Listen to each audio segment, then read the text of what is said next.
Good morning friends, હું અજય ત્રિવેદી અને આજે આપણે ધોરણ 10 વિષય ગણિતમાં ચેપ્ટર 1 ના ઇન્ટ્રોડક્શનમાં ત્રીજા ભાગમાં મળી રહ્યા છે. મિત્રો, આ ભાગની અંદર પણ આપણે ખૂબ જ અગત્યના પ્રમેય વિશે અને સાથે સાથે ખૂબ જ અગત્યની જે હેતુલક્ષી માહિતીઓ છે એની આપણે આજે ચર્ચા કરીશું. બરોબર? તો આ વિડિયો બરોબર ધ્યાન રાખી અને છેલ્લે સુધી જોજો. દોડાઈ ના દેતા પાછા, નહીતર આપણે જાણીએ છીએ કે થોડો કંટાળો આવે આવા ચેપ્ટરમાં, પણ મિત્રો કંટાળવાની જરૂર નથી. બરોબર? તો ચાલો શરૂ કરીએ. એમાં ચેપ્ટર 1 ની અંદર મિત્રો આપણે પ્રમેય 1.6 જોઈશું. પહેલા હું વાંચી દઉં, કેટલી સમજણ પડે છે જોઈ લઈએ.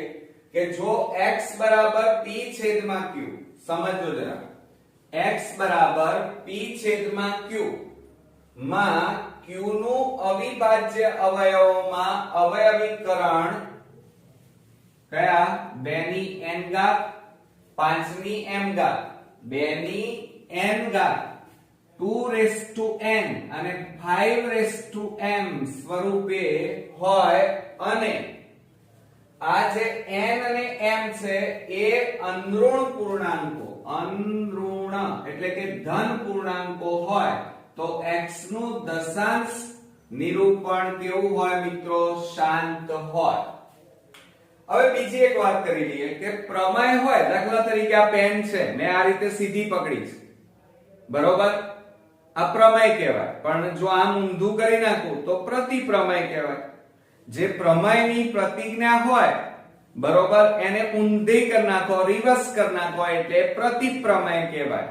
સમજ પડી ને? હવે તો આપણે પ્રમેય 1.6 ની અંદર કોઈ એક x સંખ્યા એટલે દાખલા તરીકે હું અહીંયા લઈ લઉં કે 0.4 લઈએ. કેટલી લઈએ? 0.4 અથવા 0.2 લો ને, એટલે તમને ઈઝી જલ્દી ખબર પડશે. ચલો 0.2 આ x સંખ્યા લખી. બરોબર? આ x. હવે એને p છેદમાં q સ્વરૂપે દર્શાવો તો પોઈન્ટ કાઢી નાખો તો 2 છેદમાં કેટલા લખાય? 10. બરોબર? એટલે 2 એ શું છે? p અને 10 એ શું છે? q. હવે આ q ના ભાગ પડે છે, જુઓ, ઉપર 2 અને નીચે 2 5 10. બરોબર? તો અહીંયા જુઓ, 2 ની 1 ઘાત અને 5 ની પણ કેટલી ઘાત કહેવાય? 1. આ 1 એ શું છે? n અને અહીંયા પણ 5 ની 1 ઘાત એટલે m. બરોબર? સ્વરૂપે હોય અને આ ઘાત જે છે n અને m, આ 1 1 એ અંદૃણ, ધ્યાન રાખજો, એટલે કે અંદૃણ એટલે શું કહેવાય? ધન પૂર્ણાંકો હોય. કેવી હોય? પ્લસમાં સંખ્યાઓ હોય, ધન પૂર્ણાંકો હોય તો x નું દશાંશ સ્વરૂપ, આ દશાંશ નિરૂપણ કહેવાય. એ કેવું હોય? ચોક્કસ હોય, નિશ્ચિત હોય. એ ક્યારે આગળ વધે નહીં. દાખલા તરીકે 0.25. બરોબર? તો એને શું લખાય? 25 છેદમાં 100. હવે 5 થી આગળ સંખ્યા ક્યારે વધે નહીં મિત્રો. ખ્યાલ આવ્યો? અને માટે એને શાંત કહેવાય. એટલે તમને આમાં ખબર પડી કે ના પડી કે જો x બરાબર 0.2 લીધા તો એને પોઈન્ટ કાઢી નાખીએ તો 2 છેદમાં 10 એટલે કે p છેદમાં q સ્વરૂપે દર્શાવાય. હવે નીચે જે 10 છે એના ભાગ પાડીએ તો 2 5 10 થાય. એટલે કે એની અવિભાજ્ય અવયવીકરણ 2 અને 5 અને એની જે ઘાત છે એને n અને m સ્વરૂપે દર્શાવાય. અને સાથે સાથે જે ઘાત છે મિત્રો એને હંમેશા એક ઘાત કેવી હોય? તો અંદૃણ પૂર્ણાંકો હોય. n અને m એ હંમેશા ધન પૂર્ણાંકો હોય. તો x નું એટલે કે આ x નું દશાંશ નિરૂપણ નિશ્ચિત હોય, એને શાંત દશાંશ કહેવાય. ક્લિયર? હવે બીજું એક ઉદાહરણ લઈએ. જો અહીંયા હમણાં ધ્યાન રાખો, આપણને અહીંયા પ્રમેય 1 પોઈન્ટ કેટલા આપ્યા છે? 7 આપ્યા છે. બરોબર? 1.7. પણ એ પહેલા આનું એક બીજું ઉદાહરણ 3/8 લઈએ. 3/8 એટલે આ p અને નીચે છે એને શું કહેવાય? q. હવે જુઓ, p તો એમના એમ, પણ 8 ના અવયવ પડે છે 2 × 2 × 2 એટલે 8. બરોબર? એટલે 3m ના m 2 ની 3 ઘાત, પણ આ જે 2 ની 3 ઘાત એટલે 8, પણ એને 5 વડે ગુણીએ, 5 ની 3 ઘાત વડે ગુણીએ તો કુલ આ બંનેનો ગુણાકાર કેટલો થાય? 1000, અને નીચે જેટલા વડે ગુણો એટલા જ વડે ઉપર ગુણવાના, તો 5 ની 3 ઘાત, તો 5 ની 3 ઘાત એટલે 125, 125 ગુણ્યા 3 કરો તો 375, અને 5 ની 3 ઘાત એટલે 125, અને 2 ની 3 ઘાત એટલે 8, ગુણાકાર કરો એટલે 1000.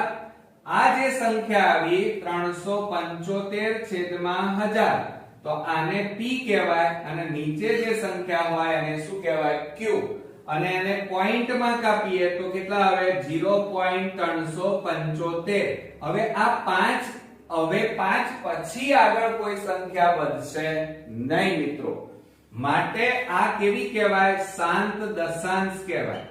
શાંત અને પોઈન્ટ માં છે એટલે કેવી સંખ્યા કહેવાય? શાંત દશાંશ. બીજી વાત, આ 2 ની 3 ઘાત અને 5 ની 3 ઘાત, આ 3 ઘાત છે એ શું કહેવાય? n અને m કહેવાય, અને એ બંને ઘાત કેવી હોય? તો મિત્રો અનઋણ એટલે કે ધન સંખ્યા હોય. ક્લિયર? અચ્છા, હવે આપણે પ્રમેય 1.7 ની વાત કરીએ. જો q નું અવિભાજ્ય અવયવોમાં, હવે q કીધું છે, q ક્યાં હોય? જો અહીંયા q નીચે હોય, તો q નું અવિભાજ્ય અવયવોમાં અવયવીકરણ અનઋણ એટલે ધન પૂર્ણાંકો n અને m. હવે જો આ n અને આ m માટે 2 ની n ઘાત 5 ની m ઘાત સ્વરૂપે ન હોય. જો અહીંયા શું કહે છે? ન હોય. તો x બરાબર p છેદમાં q નું દશાંશ નિરૂપણ કેવું હોય? અનંત અને બીજું આવૃત છે. કેવું છે? અનંત અને આવૃત. હવે એમાં ઉદાહરણ લઈએ, સમજો એટલે તમને વધારે ખબર પડશે. દાખલા તરીકે કોઈ એક સંખ્યા પસંદ કરી 1/3, એને x કહેવાય. ક્લિયર? અચ્છા, ઉપર કેટલા છે? 1 ને શું કહેવાય? p, અને નીચે કેટલા છે? 3, એને શું કહેવાય? q. ક્લિયર? અચ્છા, હવે 1 ને 3 વડે ભાગીએ. ચાલો, 1 ને તમે 3 વડે ભાગો, ભાગ ન ચાલે. 0.03 તારી 9, 1 વધ્યા, 0 મૂકો, 0 3 તારી 9, 1 વધ્યો, ભાગ ન ચાલે, 0 3 તારી 9. જુઓ કઈ સંખ્યા વારંવાર આવે છે? તો 3. પોઈન્ટ પછી 3 અનંત સુધી ભાગાકાર કરે જાઓ ત્યાં સુધી 3 વારંવાર આવે છે મિત્રો. ચોક્કસ સંખ્યા વારંવાર આવે છે, અને અનંત સુધી એટલે અનંત તો આવ્યો, અને નિશ્ચિત સંખ્યા વારંવાર આવે છે. કઈ સંખ્યા? 3. તો એને શું કહેવાય? નિશ્ચિત સંખ્યા વારંવાર પુનરાવર્તિત થાય તો એને આવૃત કહેવાય. તો એને ટૂંકમાં શું લખાય? 0.3 ઉપર આડી લીટી, એને 12 કહેવાય. એટલે એનો મતલબ કે આ અનંત સુધી છે આ સંખ્યા. અને બીજું કે 3 સંખ્યા વારંવાર આવે છે, નિશ્ચિત સંખ્યા વારંવાર આવે છે, માટે આ આવૃત છે. ખ્યાલ આવી ગયો? ઉદાહરણમાં ખબર પડી? ઓકે. બીજું, હવે ધ્યાન રાખજો, મોસ્ટ ઇમ્પોર્ટન્ટ છે કે દરેક સમય સંખ્યાનું, કઈ સંખ્યાનું? સમય સંખ્યાનું દશાંશ એટલે પોઈન્ટમાં નિરૂપણ કેવું હોય? શાંત અથવા અનંત અને આવૃત હોય. આ રીતે. બરોબર? આ જે આપણે બે ભણ્યા એની વાત છે કે દરેક સમય સંખ્યા 1/3, 3/8, આ બધી કઈ સંખ્યા કહેવાય?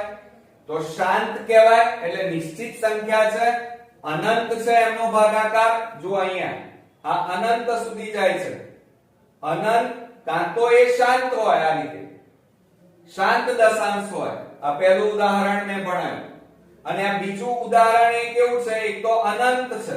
કેવું છે મિત્રો? અનંત. ડેશ ડેશ ભાગાકાર ચાલે જાય છે, અને સાથે સાથે કોઈ એક સંખ્યા વારંવાર પુનરાવર્તિત થાય છે, માટે કેવી કહેવાય? આવૃત કહેવાય. કેવું કહેવાય? અનંત અને આવૃત હોય છે, પણ કઈ સંખ્યા? સમમેય સંખ્યા. આ બંને ઉદાહરણ એ સમમેય સંખ્યાના છે. હવે બીજી વાત, આ બીજું યાદ રાખજો, દરેક અસમમેય સંખ્યા, કઈ મિત્રો? દરેક અસમમેય સંખ્યાનું દશાંશ નિરૂપણ અનંત તો છે જ, પણ કેવું છે? અનાવૃત, એટલે વારંવાર રિપીટ થતું નથી. ઉદાહરણ તરીકે આપણે કોઈ એક સંખ્યા લઈએ 22/7. ચાલો, અથવા એમ ના લેવું હોય તો 5/7 લઈએ. ચલો 5/7. હવે તમને આમાં વધારે ખબર પડશે. ચલો આ બે લઈએ ને આ બે લઈએ. ચલો હવે હું તમને ભાગાકાર કરીને બતાવું. ચલો પહેલું 22/7. 22/7.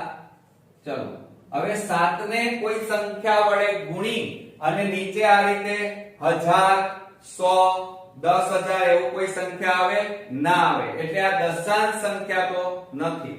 બરોબર? બીજું, હવે તમે આ 22 ને અથવા તો 5 ને 7 વડે ભાગો. ચલો ભાગ્યા 0 0 70 70 49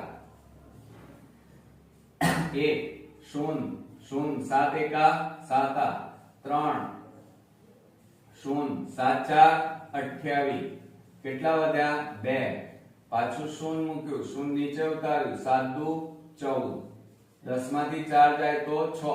હવે તમે જો આ ભાગાકાર કરો તો કોઈ સંખ્યા, કેટલો જવાબ આવ્યો આનો? 5/7. આને અત્યારે રહેવા દો. 5/7 એનો ભાગાકાર કર્યો તો 0.4142 આવ્યો. અરે 71 42. હવે તમે આ બંનેનો ભાગાકાર, આ p કહેવાય, આ q કહેવાય. આ x સંખ્યા છે. કઈ સંખ્યા? x, ધારેલી સંખ્યા. આપણે હમણાં હાલ જ વાત કરીને આ રીતે x એટલે કે p અને છેદમાં q.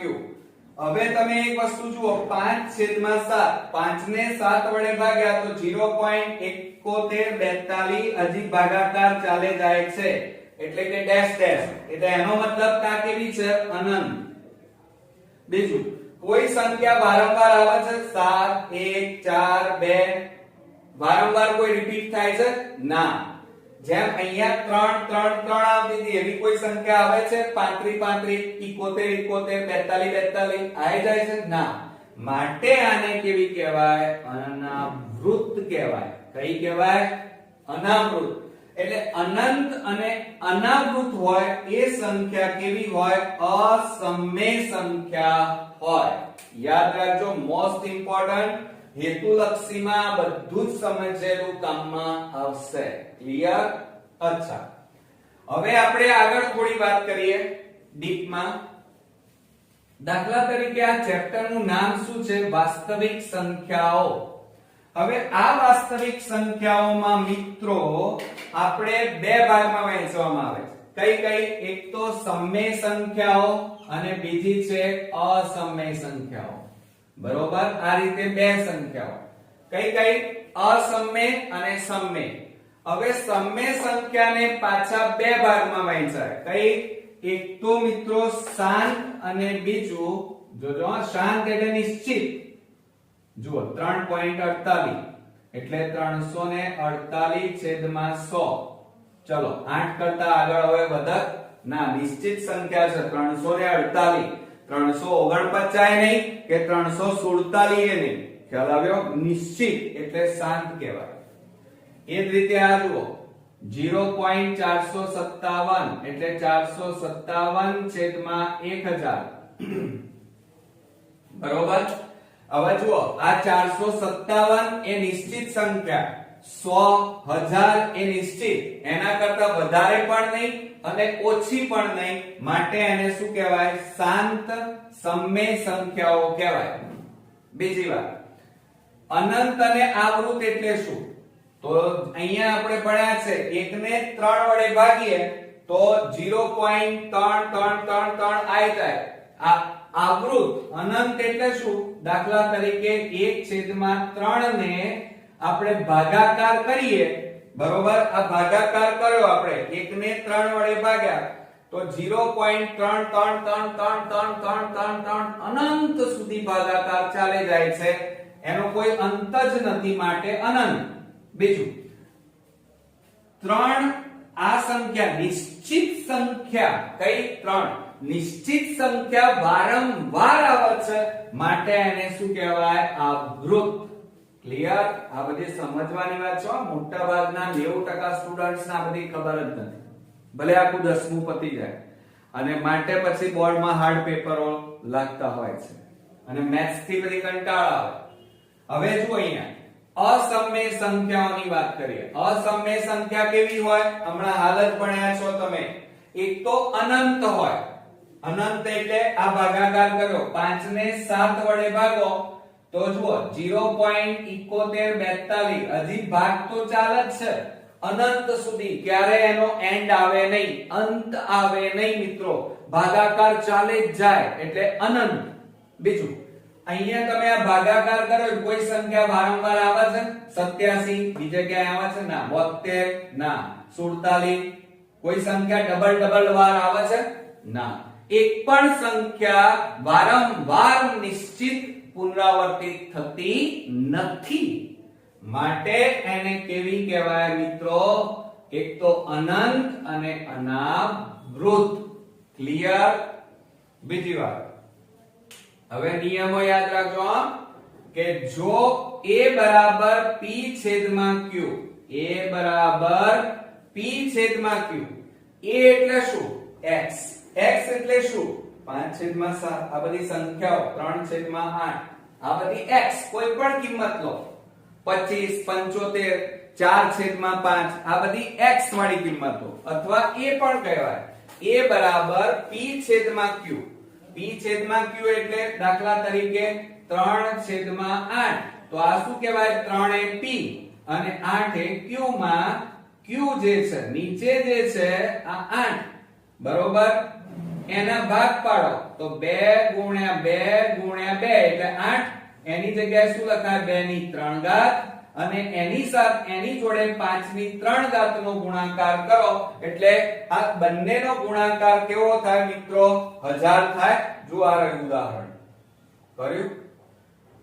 હવે આને આપણે જુઓ 3/8 એટલે p છેદમાં q, 3 m ના m, 8 ના અવયવ 2 ની 3 ઘાત. હવે એને આપણે 5 ની 3 ઘાત વડે ઉપર નીચે ગુણીએ તો અહીંયા નીચે 1000 થઈ જાય, અને ઉપર આ બેનો ગુણાકાર 375 અને 3 મીંડા આવે, પોઈન્ટ કાપો તો આ નિશ્ચિત સંખ્યા આવી ગઈ. આ રીતે એ રીતે 100 હોય તો 2 ની 2 ઘાત ગુણ્યા 5 ની 2 ઘાત એટલે એનો ગુણાકાર 100 થાય. 2 ની 2 ઘાત ગુણ્યા 5 ની 3 ઘાત કરો તો 1000 થાય. 2 ની 2 ઘાત ગુણ્યા 5 ની 4 ઘાત ગણો તો 10000 ગુણાકાર થાય. પણ એ ક્યારે? જ્યારે શાંત દશાંશ કરવાનું, શાંત અનંત આવૃત દશાંશ હોય ત્યારે મિત્રો. ક્લિયર? તો હવે જુઓ અહીંયા આ q બરાબર q, એની જે આ 2 અહીંયા છેદમાં લખ્યું ને 2 ની 3 ઘાત 5 ની 3 ઘાત એટલે 2 ની n ઘાત 5 ની m ઘાત બરોબર, એટલે એનો મતલબ શું થાય? m અને n belongs to કહેવાય. આને શું કહેવાય? belongs to n. n એટલે આપણે ભણી ગયા પ્રાકૃતિક સંખ્યા, નેચરલ નંબર. 1 2 3 4 5 એ બધા નેચરલ નંબર, અને સાથે સાથે 0 પણ ખરો મિત્રો. તો આ બધાનો યોગ ગણ છે. u એટલે યોગ ગણ છે, u નથી. હોય તો તે સંખ્યાનું દશાંશ નિરૂપણ મિત્રો કેવું હોય? શાંત છે. આ યાદ રાખજો, બરોબર મોઢે કરી લેજો. બીજું અહીંયા એક વાત કરીએ કે જો a બરાબર p છેદમાં q, a બરાબર એટલે a ની જગ્યાએ x પણ લખી શકો. x બરાબર p છેદમાં q માં આ નીચે જે છે q ના અવિભાજ્ય અવયવીકરણમાં આ 2 અને 5, જુઓ આ 2 અને 5 સિવાયનો કોઈ અવિભાજ્ય અવયવ 2 અને 5 ના મળે મિત્રો.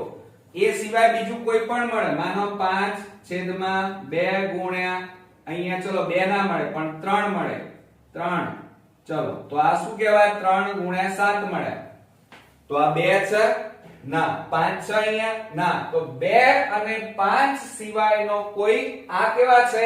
અવિભાજ્ય 3 અને 7 મળ્યા અવિભાજ્ય કહેવાય હોય તો તે સંખ્યાનું દશાંશ સ્વરૂપ કેવું હોય અનંત અનંત જુઓ અહીંયા ભાગ ચાલે જ જાય છે ક્યાંય એન્ડ નથી અને કોઈ સંખ્યા વારંવાર પુનરાવર્તિત થતી નથી માટે આને અનંત આવૃત દશાંશ કહે છે એટલે આ યાદ રાખજો અનંત આવૃત દશાંશ કહે છે ત્યાર પછી બીજા એક અગત્યના ટોપિક વિશે બોર્ડમાં ઘણીવાર હેતુલક્ષીમાં પૂછાયેલું છે કે પાઈ એક એવી સંખ્યા છે તો પાઈ એ અસમય સંખ્યા છે મિત્રો કેવી સંખ્યા છે અસમય સંખ્યા છે પાઈ એટલે શું તો તમે બધા જ જાણો છો પાઈ ની કિંમત આશરે 22 છેદમાં આપણે કેટલી લઈએ છીએ 7 અને એનો ભાગાકાર કરે જાઓ તો 3.14 dash dash dash dash dash dash આગળ ચાલે જ જાય છે અને કોઈ સંખ્યા વારંવાર આવતી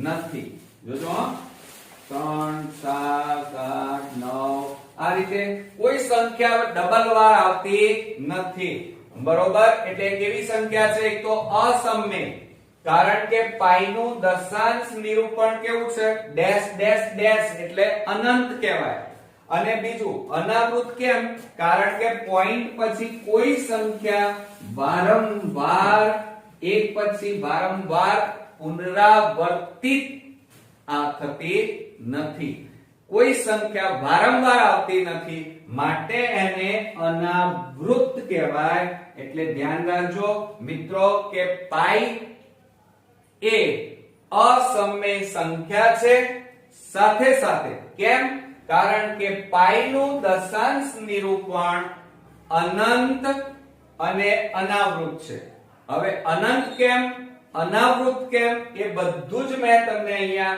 ડીપમાં સમજાવ્યું છે એટલા માટે હવે મને ચોક્કસ ખાતરી છે કે આ બધા ટોપિકોમાં તમને સમજણ પડી ગઈ હશે 1 એટલે કે વાસ્તવિક સંખ્યાઓ બરોબર અને આ વાસ્તવિક સંખ્યાઓ ને આપણે આજે શીખવાના છીએ પરંતુ મિત્રો ધોરણ 10 ની અંદર જ્યારે તમારે સ્કોરિંગ રિઝલ્ટ લાવવું હોય તો તમારે એક વસ્તુ ક્લિયર કરી નાખો કે દરેક ચેપ્ટરના ઇન્ટ્રોડક્શનના જે વિડિયો હોય એટલે કે શરૂઆતની જે એ ચેપ્ટરની બેઝિક માહિતી છે જેમ કે એના સૂત્રો એની સમજૂતી આ બધી જ બાબતો તમારે યાદ રાખવી પડશે હવે તમને એમ થાય કે સર સૂત્રો તો બરોબર છે પણ બીજું બધું શું કામ યાદ રાખવું તો મિત્રો એનું કારણ છે કારણ કે બોર્ડમાં જે આપણો વિભાગ A 24 માર્ક્સ નો પૂછાય છે જેની અંદર આપણે ટૂંકા પ્રશ્નો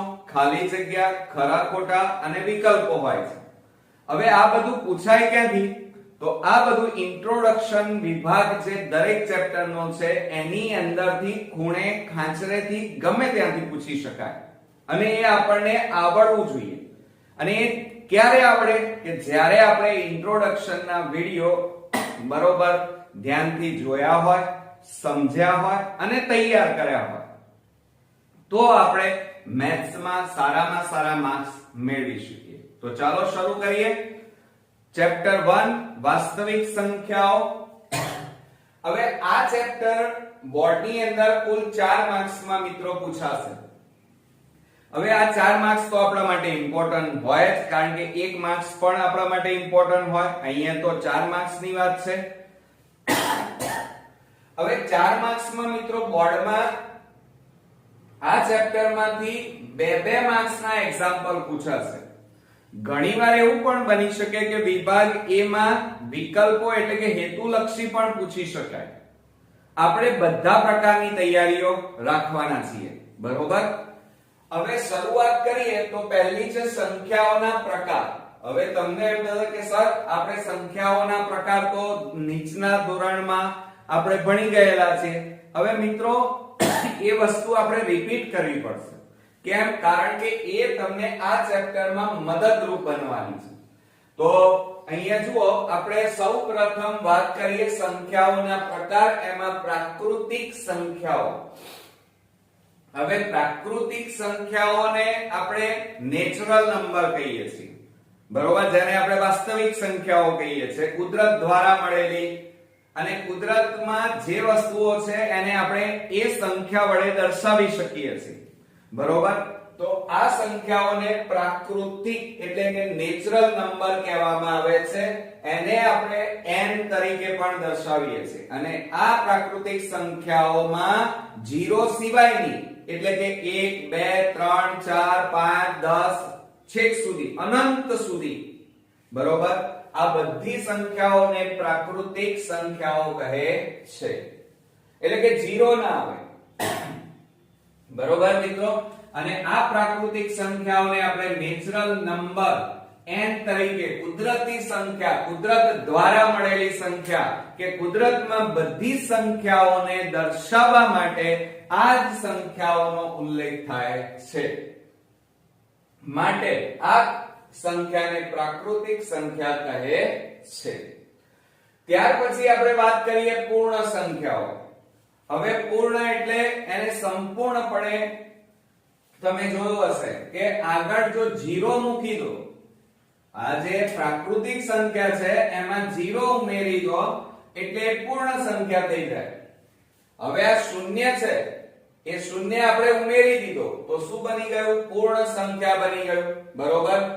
તો એ રીતે હવે આ 0, તો 0 ની શોધ કોણે કરી? તો યાદ રાખો, 0 ની શોધ આર્યભટ્ટે કરી છે અને 0 ની બહુ વેલ્યુ છે.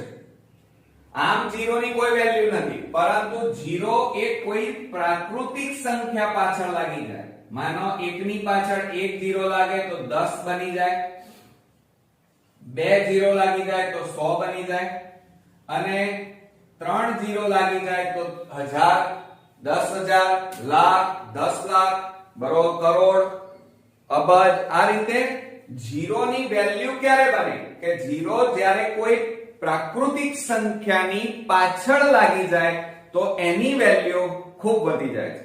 પરંતુ આ 0 જો અહીંયાથી કાઢી નાખીએ, પરંતુ પ્રાકૃતિક સંખ્યાની આગળ જો લગાવી દેવામાં આવે તો એની કોઈ વેલ્યુ રહેતી નથી, બરોબર? એટલે 0 જો આ જે પ્રાકૃતિક સંખ્યા છે એની જો પાછળ લાગે તો એ સંખ્યાની પણ વેલ્યુ વધી જાય છે.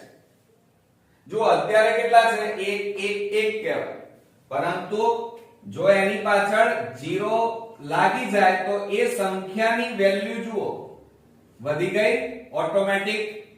એટલે 0 નું પણ પોતાનું આગવું મહત્વ છે મિત્રો, ખ્યાલ આવી ગયો? ત્યાર પછી ત્રીજા નંબરમાં વાત કરીએ પૂર્ણાંક સંખ્યાઓ.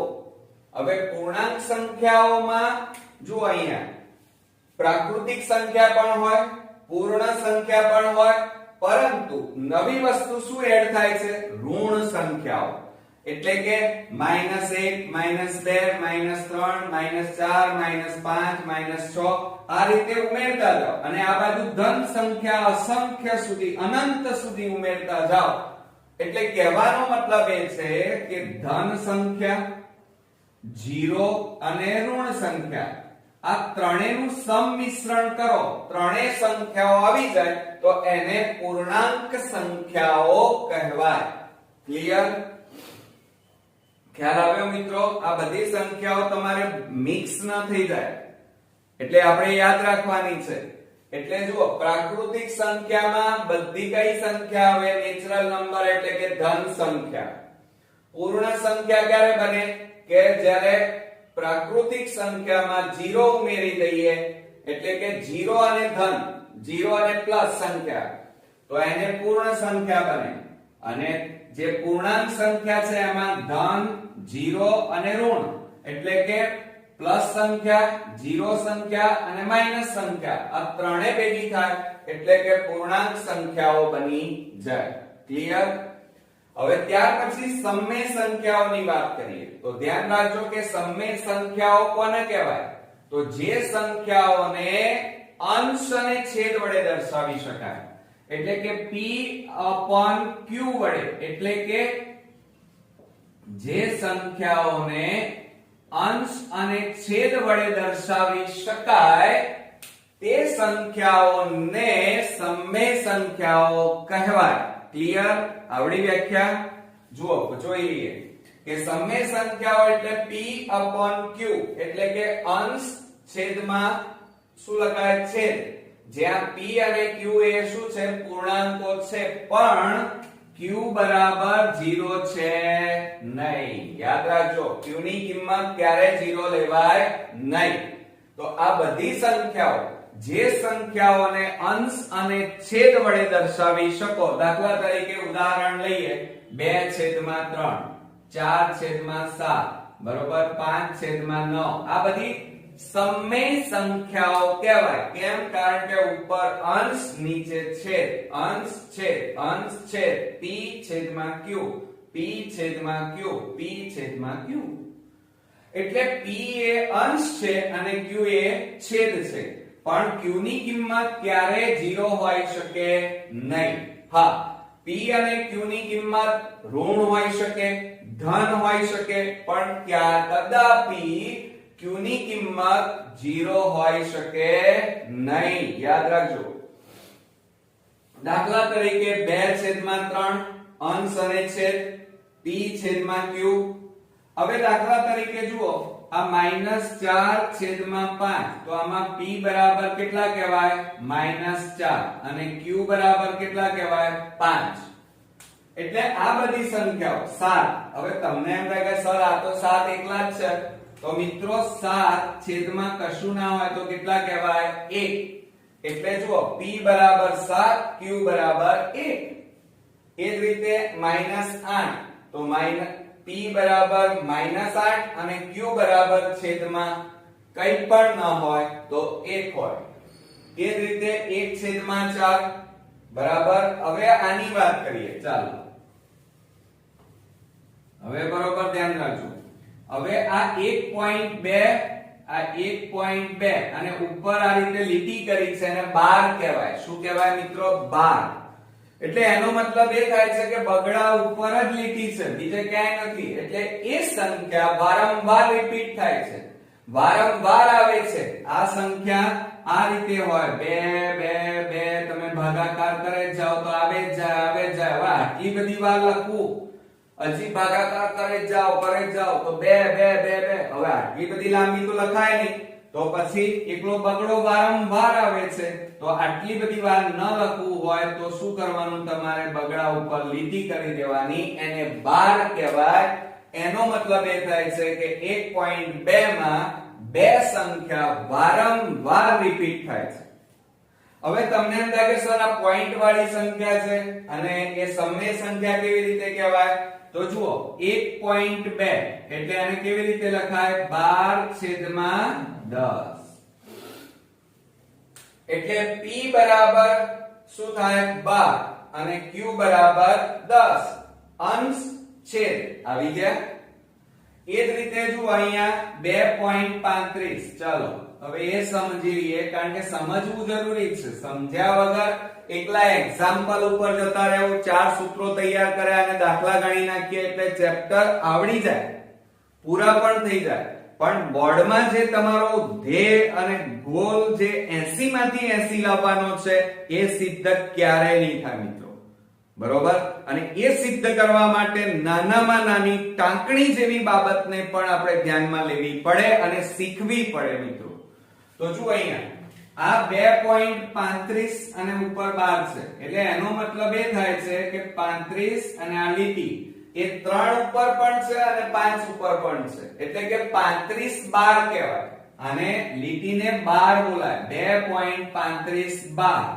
એટલે એનો મતલબ શું થાય કે 2.35 35 35 35 ભાગાકાર કરે જઈએ એટલે અનંત સુધી આની આ સંખ્યા આવે જાય છે. જેમ જેમ ભાગાકાર કરો 0 નથી આવતા, પણ ભાગ ચાલે જ જાય છે, ચાલે જ જાય છે, ચાલે જ જાય છે. તો હવે આટલી બધી વાર તો લખાય નહીં અને આટલી મોટી સંખ્યા લખવા તકલીફ પડે, તો તમારે કઈ સંખ્યા વારંવાર આવે છે? 35. તો પછી 35 ઉપર શું કરવાની? લીટી. હવે આને મારે સમમેય સંખ્યા સ્વરૂપે દર્શાવવું હોય તો શું લખાય? પોઈન્ટ કાઢી નાખો તો 235 અને છેદમાં કેટલા લખાય? 100 લખાય. એટલે ઉપર શું આવ્યા? અંશ અને નીચે શું આવ્યા? છેદ. ક્લિયર મિત્રો? એટલે સમમેય સંખ્યાઓ વિશે હવે તમને ખબર પડી હશે. તમે ગોખવાની જરૂર નથી મિત્રો, સમજી લેવાનું. નવમામાં પણ આ વસ્તુ શીખીને આવ્યા છીએ આપણે કે p છેદમાં q અથવા એમ ન કેવું હોય સમમેય સંખ્યાની વ્યાખ્યા શું, તો જે સંખ્યાને અંશ અને છેદ બંને વડે દર્શાવી શકાય તો તે સંખ્યાને સમમેય સંખ્યા કહેવાય. હવે જુઓ, દાખલા તરીકે તમને એમ થાય કે 4, તો આ પણ સમમેય સંખ્યા છે. કેમ? કારણ કે 4 છેદમાં કશું ના હોય તો 1 કહેવાય ને, એટલે ઉપર છે અંશ અને નીચે છે છેદ. ક્લિયર? હવે આપણે વાસ્તવિક સંખ્યાની વાત કરવા જઈ રહ્યા છીએ. હવે વાસ્તવિક સંખ્યા એ તમે જોયું હશે કે આપણા ચેપ્ટરનું નામે વાસ્તવિક સંખ્યા છે. હવે વાસ્તવિક સંખ્યાનો મતલબ શું થાય? તો તમે જોઈ રહ્યા છો કે વર્ગમૂળમાં 2, વર્ગમૂળમાં 3, વર્ગમૂળમાં 5, પાઈ -6 છેદમાં 11, 1, 0, 3.7, 2.87, 87, 78, 777. એટલે કહેવાનો મતલબ મારો એ છે કે વાસ્તવિક સંખ્યાઓ કોને કહેવાય? તો એક તો જુઓ, આ વર્ગમૂળમાં 4 લખ્યા તો 4 નું વર્ગમૂળ 2, 9 નું વર્ગમૂળ 3. પરંતુ દાખલા તરીકે હું 2 લખું અંદર તો આ 2 નું વર્ગમૂળ નીકળે? ના નીકળે. નીકળે મિત્રો? ના નીકળે. એટલે ચલો, વર્ગમૂળમાં 5 નીકળે? ના. વર્ગમૂળમાં 7 નીકળે? વર્ગમૂળમાં 8. એટલે કહેવાનો મતલબ મારો એ છે કે જે સંખ્યાનું વર્ગમૂળ ન નીકળતું હોય, ક્લિયર? જે સંખ્યાનું વર્ગમૂળ નીકળતું ન હોય, જેમ કે વર્ગમૂળમાં 2, વર્ગમૂળમાં 5, આ બધાનું વર્ગમૂળ ન નીકળે તો તેવી સંખ્યા એક તો વાસ્તવિક સંખ્યા કહેવાય.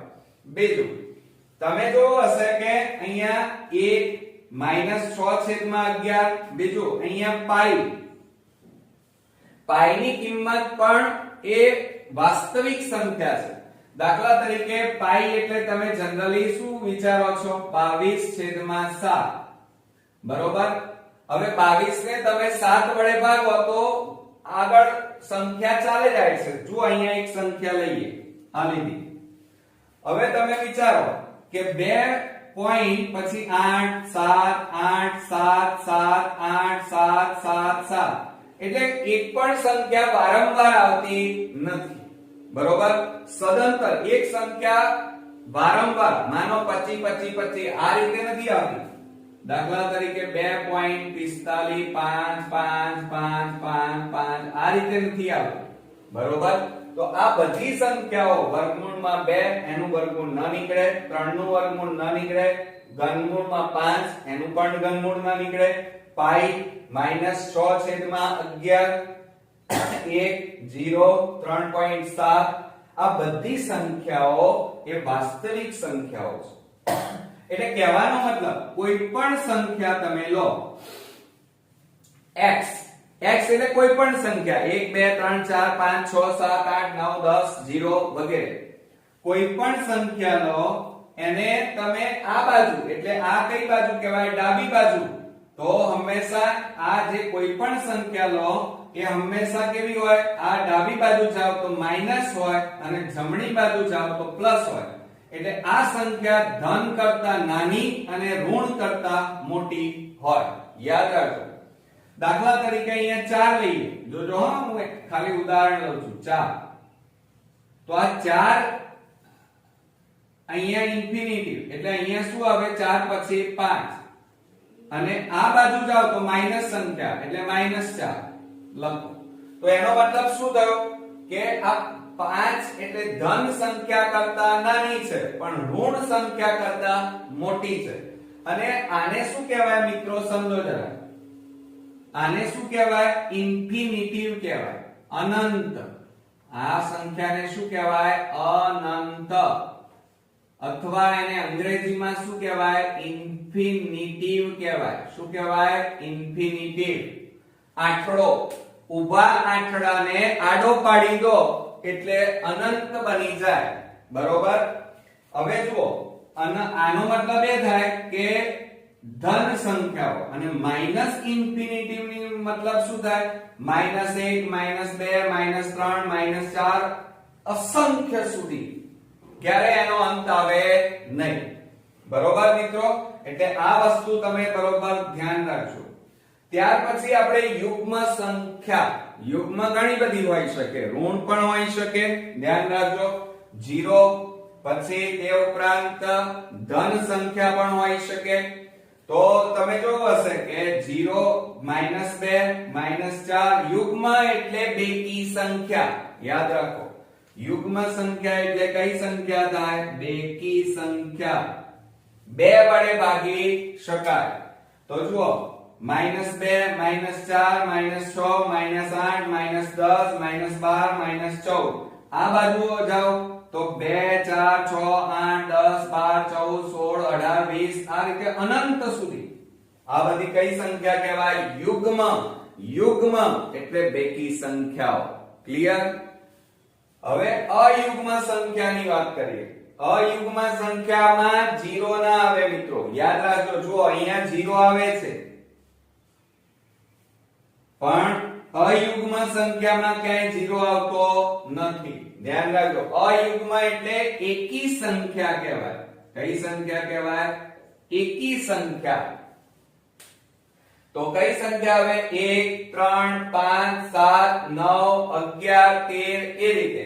અને માઈનસ માં જાઓ તો -1 -3 -5 -7 -9 તો આ બધી અયુગ્મ સંખ્યા છે. એકી સંખ્યા. હું અવિભાજ્ય નથી કહેતો, પાછું એમ થાય તમને સર આ 9 ને તો ભાગી શકાય, પણ મિત્રો 9 ને 2 વડે ના ભાગી શકાય. 2 વડે ભાગી શકાય તો બેકી, અને 2 વડે ન ભગાય એ બધી સંખ્યા એકી સંખ્યા, અયુગ્મ સંખ્યા. ખ્યાલ આવી ગયો?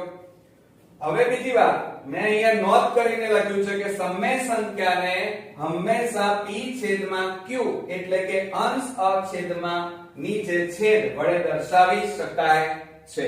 ખ્યાલ આવ્યો? આ સમય સંખ્યાની વ્યાખ્યા છે. યાદ રાખજો કે સમય સંખ્યાને અંશ નીચે છેદ વડે દર્શાવી શકાય તો તે સંખ્યાને સમય સંખ્યા કહેવાય.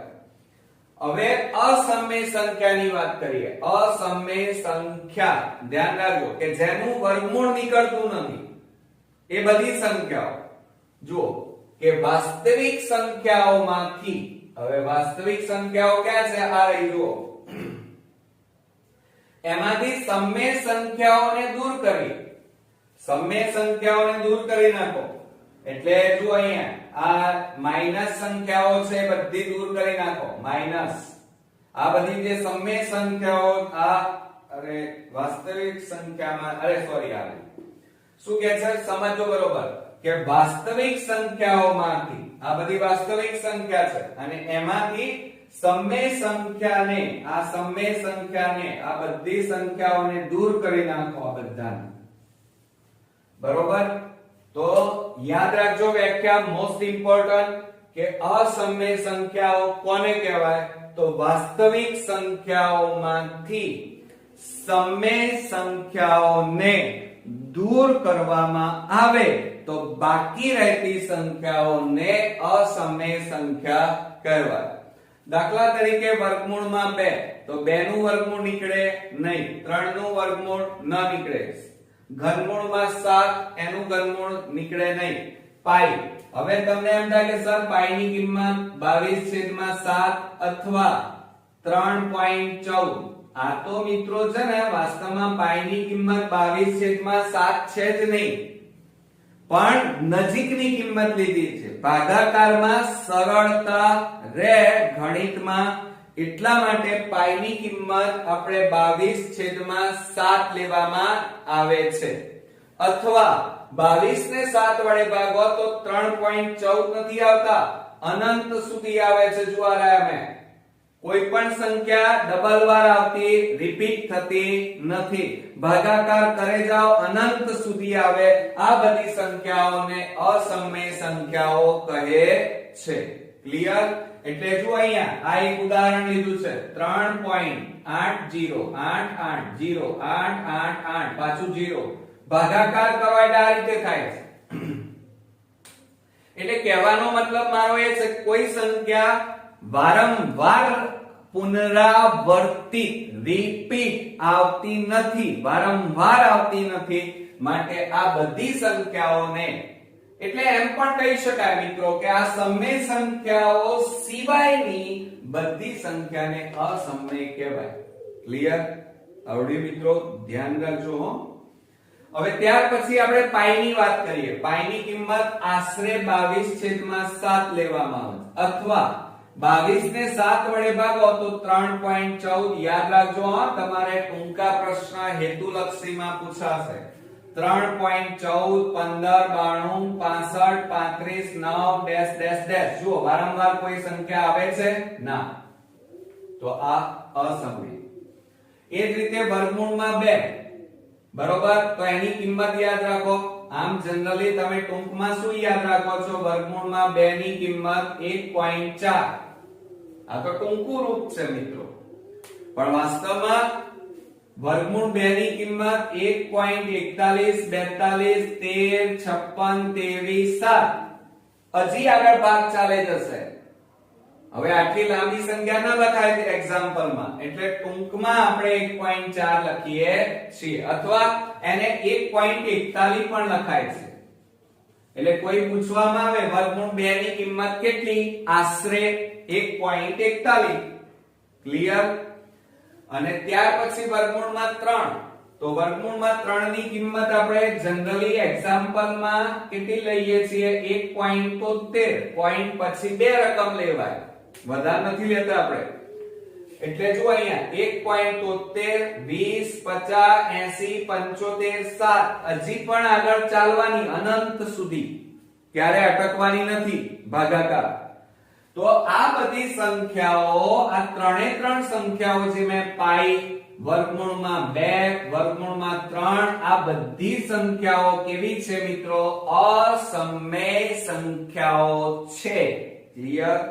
અચ્છા, એટલે તમને અહીંયા એટલી તો ખબર પડી કે પાઈ ની કિંમત આશરે તમે કેટલી લો છો? 3.14. વર્ગમૂળમાં 2 ની કિંમત યાદ રાખજો 1.41. વર્ગમૂળમાં 3 ની કિંમત આશરે 1.73. ક્લિયર? યાદ રાખજો હા, દાખલામાં પૂછવામાં આવશે, હેતુલક્ષીમાં પણ. હવે આપણે અહીંયા આજે શીખ્યા શું? પ્રાકૃતિક સંખ્યા, પૂર્ણ સંખ્યા, પૂર્ણાંક સંખ્યા, સમય સંખ્યા, વાસ્તવિક સંખ્યા, યુગ્મ સંખ્યા, અયુગ્મ સંખ્યા, અસમય સંખ્યા. હવે આ બધાને કઈ રીતે દર્શાવી શકાય એ પણ જરા નજર મારીએ. જુઓ, પ્રાકૃતિક સંખ્યાઓને નેચરલ નંબર એટલે કેપિટલ N બરાબર 1 2 3 4 આવે, ડેશ ડેશ ડેશ અનંત સુધી. એટલે પ્રાકૃતિક સંખ્યાને n વડે દર્શાવાય મિત્રો. કેટલા વડે દર્શાવાય? કઈ સંજ્ઞા વડે? n. યાદ રાખજો, આ n વડે દર્શાવવામાં આવે છે. અને એમાં 1 2 3 4 એટલે કે ધન સંખ્યા આવે, 0 અને ઋણ આવતા નથી. પૂર્ણ સંખ્યાઓને w વડે દર્શાવાય અને એમાં 0 અને ધન સંખ્યા આવે. બરોબર? પૂર્ણાંક સંખ્યાઓને i અથવા z વડે દર્શાવાય અને એમાં ઋણ સંખ્યા આવે, 0 આવે અને ધન પણ આવે. બરોબર? એટલે માઈનસ પણ આવે, ઋણ સંખ્યા, પછી શૂન્ય પણ આવે અને ધન સંખ્યા. આ ત્રણેય સંખ્યાઓ પૂર્ણાંક સંખ્યામાં આવે અને પૂર્ણાંક સંખ્યાને i અથવા z વડે દર્શાવાય. હવે યુગ્મ સંખ્યા, યુગ્મ એટલે બેકી સંખ્યા, એને આપણે e વડે દર્શાવીએ છીએ. 2 4 6 8 10 બેકી સંખ્યા. બરોબર? જેને e વડે દર્શાવાય છે, યાદ રાખજો, હજી કહું છું. અયુગ્મ, અયુગ્મ એટલે એકી સંખ્યા, આને બેકી સંખ્યા કહેવાય અને આને એકી સંખ્યા કહેવાય. અયુગ્મ એટલે. અને અયુગ્મ સંખ્યાઓને o વડે, આ 0 નથી પાછું, તમે 0 ના સમજતા, o છે. અને એમાં 1 3 5 7 9 11 13 15 17 વગેરે એકી સંખ્યા. અવિભાજ્ય, અવિભાજ્ય એટલે જે સંખ્યાઓને પોતાની એક વડે જ ભાગી શકાય, બીજી કોઈ સંખ્યા વડે ભાગી શકાય નહીં, તો એવી સંખ્યાઓને અવિભાજ્ય, અને એને આપણે કયા વડે દર્શાવીએ છીએ? p વડે દર્શાવીએ છીએ, બરોબર. અને એમાં જોજો 2 3 5 7 9 આવે ના. કેમ? 9 ને ભાગી શકાય, 3 તારી 9, 11 13 15 15 આવે ના આવે, 3 5 15. એટલે અવિભાજ્ય એટલે કે એક જ વડે, એક સંખ્યા વડે જ ભાગી શકાય અને એ પોતે 11 ને 11 વડે જ ભગાય, 5 ને 5 વડે જ ભગાય, બીજી કોઈ સંખ્યા વડે ભગાય નહીં. તો એવી સંખ્યાને અવિભાજ્ય સંખ્યા p વડે દર્શાવાય છે. હવે વિભાજ્ય સંખ્યા, વિભાજ્ય એટલે જે સંખ્યાને 2 વડે ભગાય એ સંખ્યાને વિભાજ્ય સંખ્યા કહેવાય. હવે વિભાજ્ય સંખ્યા 2 વડે ભાગી શકાય એવી સંખ્યા એને c વડે દર્શાવાય. અને એમાં 4 6 8 બરોબર, કોઈ પણ 2 અથવા 3 4 કોઈ પણ, ટૂંકમાં જે સંખ્યાને, ધ્યાન રાખજો, જે સંખ્યાને ભાગી શકાય એવી સંખ્યાને વિભાજ્ય. 2 વડે ભગાય, 3 વડે પણ ભગાય, 4 વડે પણ ભગાય, 5 વડે પણ ભાગી શકાય. જુઓ 4 6 8 આ બધાને 2 વડે ભગાય, પછી 9 9 ને 3 વડે ભગાય ને, 3 તારી 9, 10 ને ભગાય, 12 ને ભગાય, 14 ને ભગાય, 15 ને પણ ભગાય, 16 ને પણ ભગાય, 17 ને ભગાય નહીં. એટલે 17 અવિભાજ્ય થઈ જાય. હવે એક આ યાદ રાખજો, ટૂંકા પ્રશ્નોમાં ઘણી વખત પૂછાય છે વિકલ્પોમાં કે એક એ વિભાજ્ય સંખ્યા પણ નથી કે અવિભાજ્ય સંખ્યા પણ નથી. ધ્યાન રાખજો, એક એ સંખ્યા કેવી છે? વિભાજ્ય નથી કે અવિભાજ્ય સંખ્યા પણ નથી. યાદ રાખજો કે એક એ વિભાજ્ય સંખ્યા પણ નથી કે અવિભાજ્ય સંખ્યા પણ નથી. Most important. ક્લિયર? તો આ રીતે મિત્રો પ્રાકૃતિક સંખ્યાને n, પૂર્ણ સંખ્યા w, પૂર્ણાંક સંખ્યા i અથવા z, યુગ્મ સંખ્યા e વડે, અયુગ્મ સંખ્યા o વડે, અવિભાજ્ય સંખ્યા p વડે, વિભાજ્ય સંખ્યા c વડે દર્શાવવામાં આવે છે. ક્લિયર? તો આ હતી મિત્રો આપણી ચેપ્ટર 1 ભાગ 1 માં બેઝિક ઇન્ફોર્મેશન ઇન્ટ્રોડક્શન. જુઓ મિત્રો, આજે આપણે બીજા ભાગની અંદર પ્રમેય 1.1 શીખવાના છીએ અને એ છે યુક્લિડનું ભાગાકારનું પૂર્વ પ્રમેય. હવે તમને એમ થશે કે સર આ યુક્લિડ કોણ છે? બરોબર. તો મિત્રો આ યુક્લિડ એ ગણિત શાસ્ત્રી હતા અને આ ગણિત શાસ્ત્રીએ યુક્લિડે આ પ્રમેયની સંપૂર્ણ માહિતી આપી હતી અને માટે એમના નામ ઉપરથી આ પ્રમેય 1.1 ને યુક્લિડનું ભાગાકારનું પૂર્વ પ્રમેય તરીકે ઓળખવામાં આવે છે. બરોબર? ક્લિયર? હવે આપણે જોઈએ કે પ્રમેય શું કહેવા માંગે છે. પહેલા હું વાંચી દઉં છું, પછી તમને સમજાવીશ. આપેલ ધન પૂર્ણાંક, ધન એટલે 1 2 3 4 5 6 7 8, 0 નહીં હો. આપેલ ધન પૂર્ણાંક a અને b, a અને b ને સંગત અનન્ય, અનન્ય એટલે એક અને માત્ર એક જ, અને અંદૃણ સંખ્યા એટલે ધન સંખ્યા. મિત્રો ખ્યાલ આવ્યો? અનન્ય એટલે એક અને માત્ર એક જ, અને અંદૃણ સંખ્યા. અમે જ્યારે ભણતા ત્યારે આવી કોઈ પણ ઓકવર્ડ શબ્દો આવતા એટલે અમે ગોખી મારતા અને અમને ખબર નહોતી કે અંદૃણ એટલે શું. પણ એ વખતનો સમય અલગ હતો. અત્યારનો સમય કોમ્પિટિટિવ એટલે કે કોમ્પ્યુટર એકદમ સખત કોમ્પિટિશન છે, એટલે દરેક નાનામાં નાની વસ્તુઓ પણ આપણને ખ્યાલ હોવી જોઈએ. અંદૃણ એટલે ધન પૂર્ણાંક સંખ્યા કહેવાય. બરોબર? એટલે કે ધન પૂર્ણાંકો q અને r, ધ્યાન રાખજો, q અને r એવા મળે કે જેથી a બરાબર bq r અને 0 less than or equal to r less than b. બરોબર, આ પ્રમાણે 1.1 છે અને પરીક્ષામાં 1 માર્ક્સમાં મિત્રો પૂછી પણ શકાય છે અને બોર્ડમાં ઘણીવાર પૂછાયેલું પણ છે.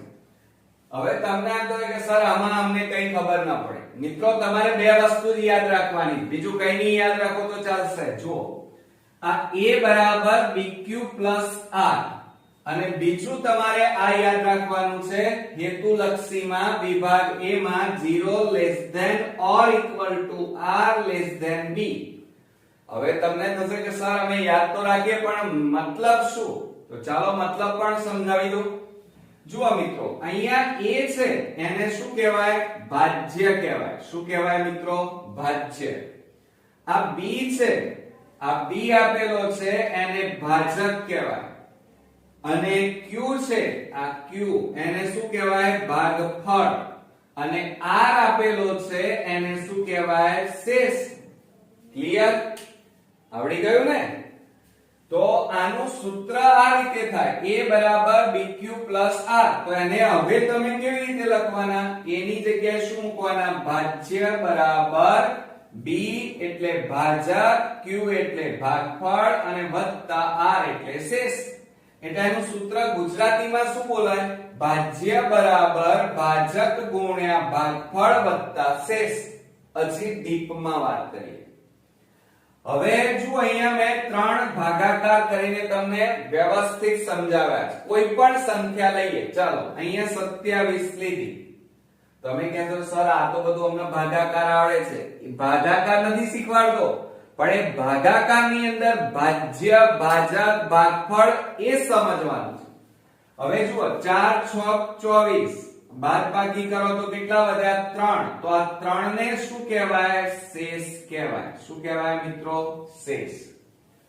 હવે તમે અહીંયા જુઓ, 7 પંચા 35, શેષ કેટલી વધી? 0. ધ્યાન રાખજો. એ જ રીતે 43 ને 6 વડે ભાગો, 6 7 42, 3 માંથી 2 જાય તો 1. કેટલા વધી? શેષ 1. હવે તમે અહીંયા જુઓ, બીજું એક ઉદાહરણ, 2 7 ને 2 વડે ભાગો. જુઓ, 7 ને 2 વડે ભાગો, 2 3 6, 7 માંથી 6 જાય તો 1. તો આ 1 જે છે એને શું કહેવાય? શેષ કહેવાય. અને આ 2 છે એને શું કહેવાય? ભાજક. જુઓ, ભાજક કેટલા છે? 2.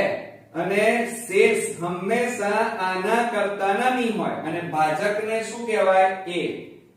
બરોબર? અને શેષને હંમેશા શું કહેવાય? r.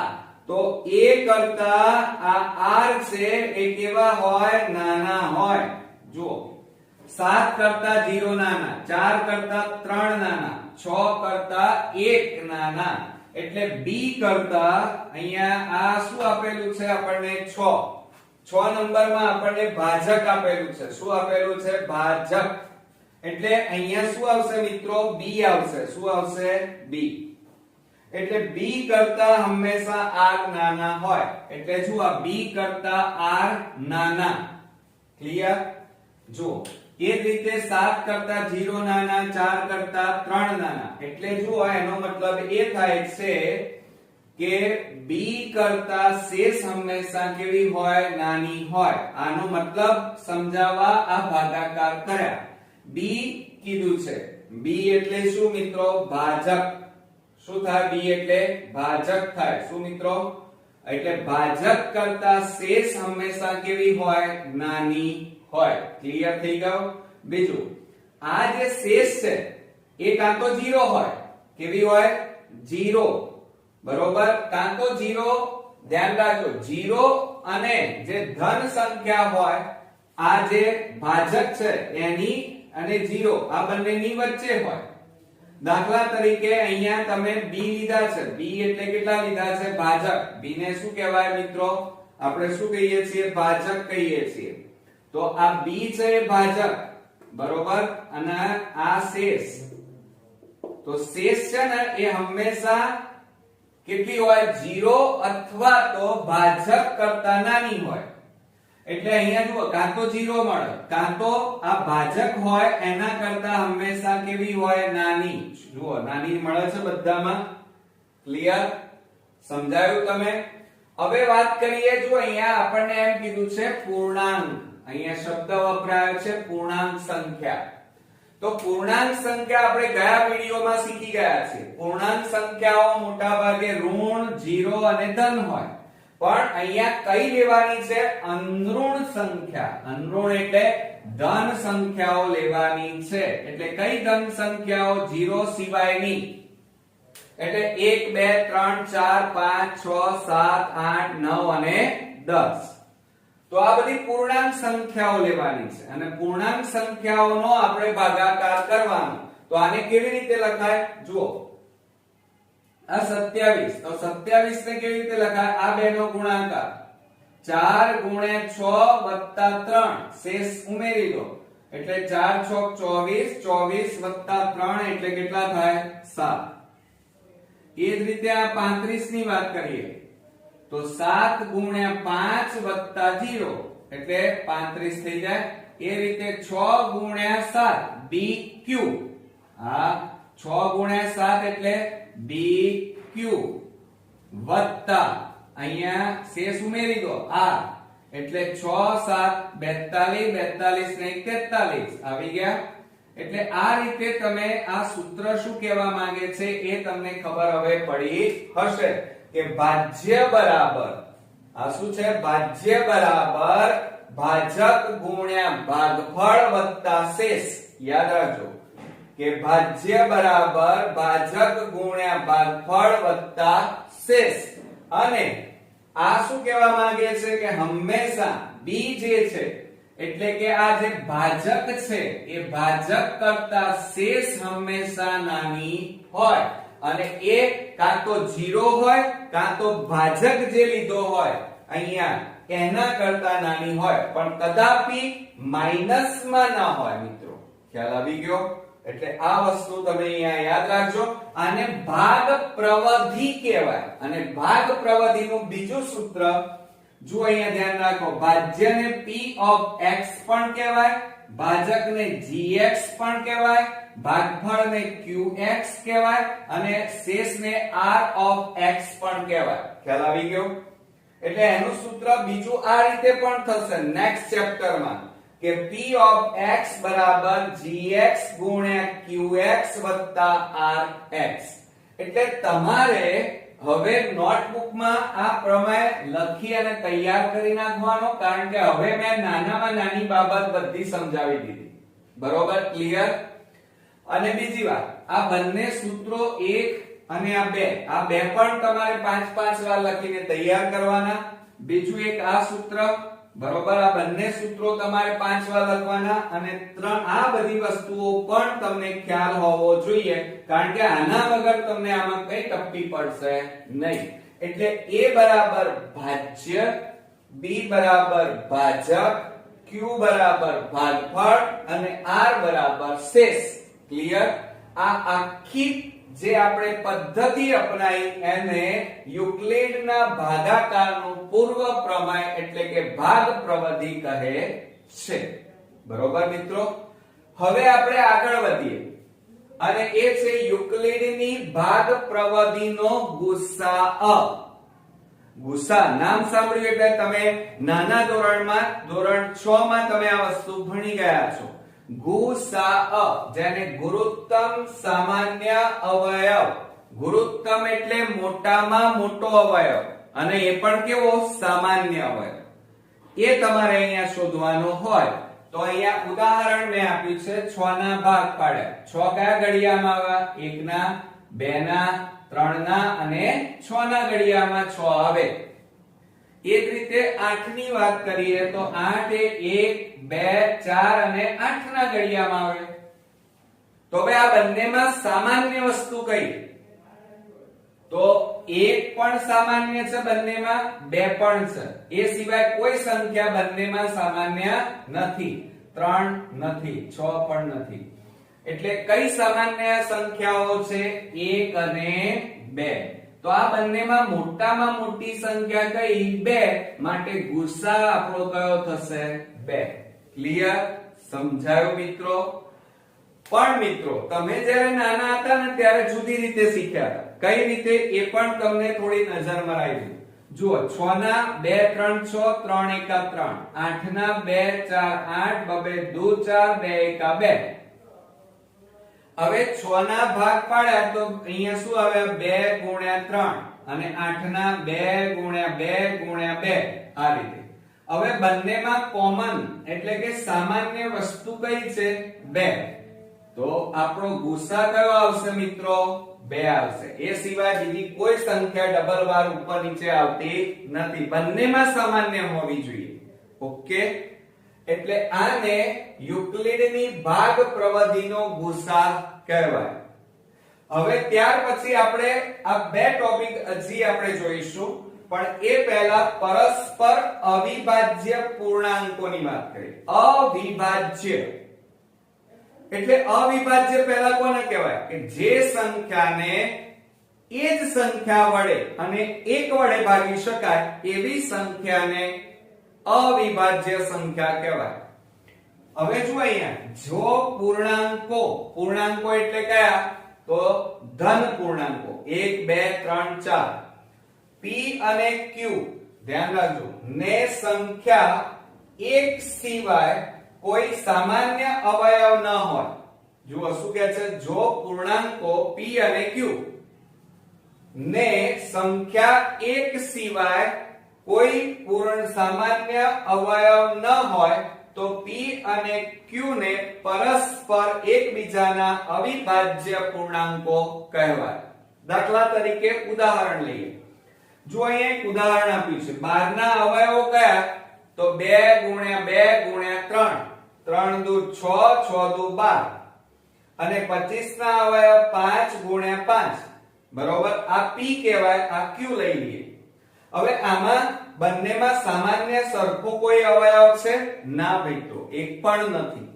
તો કઈ ન હોય અને ગુણાકાર હોય ભાગાકાર હોય તો કેટલો સામાન્ય અવયવ હોય એક હોય કેટલા એક તો યાદ રાખજો કે જો પૂર્ણાંકો p અને q ને સંખ્યા એક સિવાય જોજો હા સંખ્યા એક સિવાય કોઈ સામાન્ય અવયવ ન હોય તો p અને q ને પરસ્પર એકબીજાના અવિભાજ્ય પૂર્ણાંકો કહે છે અવિભાજ્ય કઈ સંખ્યાઓ કઈ તો આપણે જાણીએ છીએ 3 5 7 પછી 11 9 ના આવે મિત્રો 9 નહીં 9 ને તો ભગાય 3 તારી 9 એટલે 11 13 17 આ બધી અવિભાજ્ય સંખ્યા કહેવાય અવિભાજ્ય એટલે જે સંખ્યાને એ જ સંખ્યા અને એક વડે ભાગી શકાય એ સિવાય બીજી કોઈ સંખ્યા વડે ભાગી ન શકાય તો એવી સંખ્યાને અવિભાજ્ય સંખ્યા કહેવાય દાખલા તરીકે 7 તો 7 ને 7 એ જ સંખ્યા વડે ભગાય અને અથવા એક વડે પણ ભગાય આ બે સિવાય કોઈ સંખ્યા વડે ભગાય નહીં તો 7 ને અવિભાજ્ય સંખ્યા કહેવાય ક્લિયર હવે ત્યાર પછી પ્રમેય 1.5 ની વાત કરીએ જો x એ શાંત દશાંશ હોય સમજો સર જરા શબ્દોની મારામારી છે અહીંયા એમ કીધું છે શાંત એટલે કોઈ સંખ્યા કોઈ રકમ નિશ્ચિત વસ્તુ દર્શાવતી હોય સંખ્યા દાખલા તરીકે 2.5 બરોબર તો એને આપણે લખવું હોય તો આ રીતે પણ લખી શકાય ને 25/10 બરોબર એટલે એનો મતલબ એ થયો કે આ સંખ્યા 25 એ 5 થી આગળ વધતી નથી નિશ્ચિત થઈ ગઈ એટલે 25 જ બરોબર તો આને શાંત દશાંશ કહેવાય અને બીજી વાત કે આ સંખ્યા પોઈન્ટમાં આપી છે એટલે દશાંશ કહેવાય ક્લિયર ખબર પડી ચાલો બીજું એક ઉદાહરણ લઈએ દાખલા તરીકે 3.175 તો આ દશાંશ સંખ્યા કહેવાય અને બીજી આ કેવી છે એક તો દશાંશ તો ખરી પણ શાંત કેમ કહેવાય કારણ કે પોઈન્ટ કાઢી નાખીએ તો 3175 છેદમાં 1000 બરોબર તો જુઓ આ જે સંખ્યા બની એ નિશ્ચિત સંખ્યા છે હવે એ 5 કરતા આગળ નહીં વધે એનો જવાબ આ આ જ આવે 3175. હવે 76 નહીં થાય કે 77 નહીં થાય. હવે 5 કરતા આગળ નહીં વધે, ત્યાં અટકી ગઈ. માટે આ નિશ્ચિત સંખ્યા છે. નિશ્ચિત સંખ્યાને શાંત દશાંશ કહેવાય અને પોઈન્ટમાં છે એટલા માટે દશાંશ. બરોબર? ક્લિયર? તો જુઓ, જો x, ધ્યાન રાખજો, જો x એટલે આવી કોઈ આ x કહેવાય. બરોબર? શાંત દશાંશ નિરૂપણ વાળી સમય સંખ્યાઓ હોય, કઈ સંખ્યાઓ? સમય સંખ્યાઓ હોય તો x ને p અને q પરસ્પર અવિભાજ્ય પૂર્ણાંકો હોય અને q નું અવિભાજ્ય અવયવીકરણ 2 ની n ઘાત 5 ની m ઘાત સ્વરૂપમાં હોય તેવા p છેદના q એટલે આ p છેદમાં q સ્વરૂપમાં દર્શાવી શકાય. n અને m એ અંદૃણ એટલે કે ધન અને પૂર્ણાંકો છે. ક્લિયર? સમજાયું આખી વાત? હવે દાખલા તરીકે અહીંયા હજી આપણે આ x લીધા કહેવાય. x એટલે કેટલા લીધા? 3.175. કોઈ પણ સંખ્યા લેવાય. બરોબર? x બરાબર તમે અહીંયા ચલો 5/2. બરોબર? તો આ કેવી થઈ? આ x બરાબર આ સંખ્યા લીધી. બરોબર? શાંત એટલે નિશ્ચિત. તો આ બંને સંખ્યાઓ ચોક્કસ છે અને પોઈન્ટમાં છે. આ પણ પોઈન્ટમાં છે અને આ પણ 5 ને 2 વડે ભાગીએ તો 2.5. તો આ દશાંશ કહેવાય. નિરૂપણ વાળી આ સમય સંખ્યાઓ હોય તો x ને જ્યાં p છેદમાં q, ચલો 2.5 છે તો 25 છેદમાં શું લખાય? 10. તો બરાબર ઉપર જે છે અંશ એટલે p, એ p બરાબર 25 અને q બરાબર 10. પરસ્પર આ કેવી કહેવાય? અવિભાજ્ય સંખ્યા કહેવાય. જુઓ 5 અને 2 ભાગી શકાય છે? ના. બંને કોમન કઈ નીકળે છે? ના, એક જ નીકળે. 5 ના 5 ના અવયવ પાડો. જુઓ અહીંયા 5 છે તો 5 ના અવયવ 1 અને 5 અને 2 ના અવયવ 1 અને 2. તો આ બંનેમાં કોમન વસ્તુ કેટલી છે? એક જ છે. બીજી કોઈ વસ્તુ સામાન્ય નથી. તો p અને q પરસ્પર અવિભાજ્ય પૂર્ણાંકો હોય અને q નું અવિભાજ્ય અવયવીકરણ કઈ 2 ની n ઘાત 5 ની m ઘાત સ્વરૂપમાં હોય તેવા p છેદમાં q એટલે કે અંશ અને નીચે છેદ સ્વરૂપમાં દર્શાવી શકાય. અને આ જે ઘાત છે 2 ની n ઘાત અને 5 ની m ઘાત એ માઈનસ માં નહીં હોય મિત્રો, પણ કેવી હશે? અંદૃણ એટલે ધન સંખ્યાઓ પૂર્ણાંકો હોય. ક્લિયર? આવડ્યું ને મિત્રો? તો આ રીતે આ ભાગની અંદર આપણે યુક્લિડનું ભાગાકારનું પૂર્વ પ્રમેય 1.1 વિશે માહિતી મેળવી. એમાં અગત્યના સૂત્રો જોયા. યુક્લિડની ભાગ પ્રવૃત્તિનો ગુસા વિશે તમને શીખવાડ્યું, કારણ કે એના ઉપરથી એક્ઝામ્પલ આપણે ગણવાના છે. અને પ્રમેય 1.5 જોયો. સાથે સાથે પરસ્પર અવિભાજ્ય પૂર્ણાંકો વિશે શીખ્યા. તો મિત્રો આજનો વિડિયો આ બધો જ તમારે નોટ ડાઉન કરી અને આ સૂત્રો જે મેં તમને કીધા છે સૂત્રો 5 થી 10 વાર લખી કોન્ક્રીટ તૈયાર કરી નાખજો. પણ એ પહેલા આ વિડિયો બરોબર ધ્યાનથી 2 વાર 3 વાર જોઈ લો, પછી તમે લખો, પછી તૈયાર કરો તો મિત્રો ક્યારેય નહીં ભૂલાય. તો તમે જુઓ અહીંયા અસમય સંખ્યાઓ. હવે અસમય સંખ્યાઓ કોને કહેવાય? તો એની વ્યાખ્યા યાદ રાખજો કે વાસ્તવિક સંખ્યાઓમાંથી, હવે વાસ્તવિક સંખ્યાઓ તો આપણે જે ચેપ્ટર છે એનું નામ વાસ્તવિક સંખ્યા છે. તો વાસ્તવિક સંખ્યાઓ કોને કહેવાય? તો યાદ રાખજો કે સંખ્યા રેખા પર, આ સંખ્યા રેખા પર આવેલી તમામે તમામ સંખ્યાઓને વાસ્તવિક સંખ્યા કહેવાય.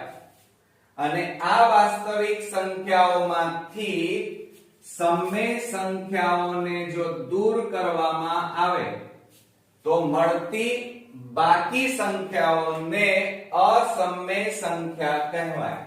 કઈ સંખ્યા કહેવાય મિત્રો? અસમય સંખ્યા કહેવાય. ધ્યાન રાખજો કે અસમય સંખ્યાની વ્યાખ્યા શું થાય? તો વાસ્તવિક સંખ્યાઓ એટલે કે સંખ્યા રેખા પર આવેલી તમામે તમામ સંખ્યાને વાસ્તવિક સંખ્યા કહેવાય. તો આ જે સંખ્યા રેખા ઉપર જે સંખ્યાઓ છે એમાંથી સમય સંખ્યાઓને કાઢી નાખો તો બાકી જે રહે એને શું કહેવાય મિત્રો? અસમય સંખ્યા કહેવાય. હવે ત્યાર પછી અસમય સંખ્યાઓને કઈ રીતે ઓળખી શકાય મિત્રો? તો ધ્યાન રાખજો બરોબર કે જે સંખ્યાઓનો સામાન્ય રીતે વર્ગમૂળ, ઘનમૂળ, ચતુર્થમૂળ વગેરેમાં હોય અને તે સંખ્યાનું વર્ગમૂળ, ઘનમૂળ, ચતુર્થમૂળ વગેરે ન નીકળતું હોય તો તે સંખ્યા અસમય સંખ્યા કહેવાય. એટલે અહીંયા વ્યાખ્યામાં શું કહે છે મિત્રો? જુઓ કે જે સંખ્યા વર્ગમૂળ, ઘનમૂળ, ચતુર્થમૂળ વગેરેમાં હોય અને તે સંખ્યાનું વર્ગમૂળ, ઘનમૂળ, ચતુર્થમૂળ ન નીકળતું હોય તો તે સંખ્યાઓને અસમય સંખ્યાઓ કહેવાય. આપણે ઉદાહરણ જોઈએ. જો અહીંયા વર્ગમૂળમાં 2, વર્ગમૂળમાં 3, વર્ગમૂળમાં 5. જુઓ 2 નું વર્ગમૂળ ન નીકળે, 3 નું પણ ન નીકળે, 5 નું પણ ન નીકળે, માટે આ બધી સંખ્યાઓ અસમય કહેવાય. એ જ રીતે ઘનમૂળમાં 2, ઘનમૂળમાં 3, આ 2 નું ઘનમૂળ કે 3 નું ઘનમૂળ ન નીકળે, માટે તે સંખ્યાને અસમય સંખ્યા કહેવાય. એ જ રીતે ચતુર્થમૂળમાં 5, ચતુર્થમૂળમાં 7, પંચમૂળમાં 10. તો જુઓ 5 નું અને 7 નું, આ 5 નું ચતુર્થમૂળ અને 7 નું ચતુર્થમૂળ ન નીકળે, સાથે સાથે 10 નું પંચમૂળ પણ ન નીકળે, માટે આ બધી સંખ્યાઓ કેવી કહેવાય? અસમય સંખ્યાઓ કહેવાય. હવે જો અહીંયા બરોબર ધ્યાન રાખજો કે જે સંખ્યાનું દશાંશ નિરૂપણ અનંત હોય, કેવું હોય મિત્રો? અનંત આપેલું હોય અને અનાવૃત હોય, બરોબર, તો તે સંખ્યાઓ અસમય સંખ્યાઓ છે. ધ્યાન રાખજો કેવી સંખ્યાઓ છે? જે સંખ્યાનું દશાંશ નિરૂપણ એક તો અનંત, બીજું આવૃત હોય તો તે સંખ્યાને અસમય સંખ્યા કહેવાય. જો અહીંયા ઉદાહરણ આપ્યું છે મેં કે 2.30 300 3000 30000 ડેશ ડેશ ડેશ ડેશ, એટલે એનો મતલબ એ થાય કે આ સંખ્યા અનંત સુધી વિસ્તરેલી છે, અટકી જતી નથી, એટલે એ કેવી કહેવાય? અનંત કહેવાય. કેવી કહેવાય મિત્રો? અનંત. બીજું પોઈન્ટમાં આપેલી છે આ બંને સંખ્યાઓ, એટલે કેવી કહેવાય? દશાંશ નિરૂપણ કહેવાય. અને આ સંખ્યા પોઈન્ટ પછી આગળ લંબાવતા એ ક્યાંય ઊભી નથી રહેતી, અટકતી નથી, માટે અનંત કહેવાય. બીજી વાત કે પોઈન્ટ પછી સંખ્યા જુઓ 30, પછી 300, 3000, 30000, અહીંયા જુઓ 71, 771, 7771, 77771, એટલે પોઈન્ટ પછી કોઈ સંખ્યા નિશ્ચિત પુનરાવર્તિત થતી નથી, માટે કેવી કહેવાય? અનાવૃત કહેવાય. જો આ રીતે હોય ને, દાખલા તરીકે 2.33333, તો આ સંખ્યા કેવી કહેવાય? આવૃત કહેવાય. કેવી કહેવાય મિત્રો? આવૃત. જ્યારે આવી હોય, દાખલા તરીકે 2.435798 તો આ એક પણ સંખ્યા નિશ્ચિત રીતે પુનરાવર્તિત વારંવાર આવતી નથી, માટે આ સંખ્યા અનાવૃત કહેવાય. અને આગળ ડેશ ડેશ હોય તો અનંત કહેવાય, માટે આ સંખ્યાને અસમય સંખ્યા કહેવાય. ક્લિયર? હવે અસમય સંખ્યાની બીજી વ્યાખ્યા કઈ? તો ધ્યાન રાખજો બરોબર મિત્રો, પરીક્ષામાં ગમે તે પૂછી શકાય કે જે સંખ્યાને પૂર્ણાંક p, ધ્યાન રાખજો પૂર્ણાંક p અને શૂન્યેતર પૂર્ણાંક q માટે p/q સ્વરૂપમાં લખી ન શકાય તે સંખ્યા s ને અસમય સંખ્યા કહે છે. ધ્યાન રાખો બરોબર કે જે સંખ્યાને પૂર્ણાંક p અને શૂન્યેતર પૂર્ણાંક q માટે p/q સ્વરૂપમાં લખી ન શકાય તે સંખ્યા s ને અસમય સંખ્યા કહેવાય. એટલે અહીંયા અસમય સંખ્યાને આપણે s વડે દર્શાવીએ છીએ. શું શેના વડે દર્શાવીએ છીએ? s વડે દર્શાવવામાં આવે છે.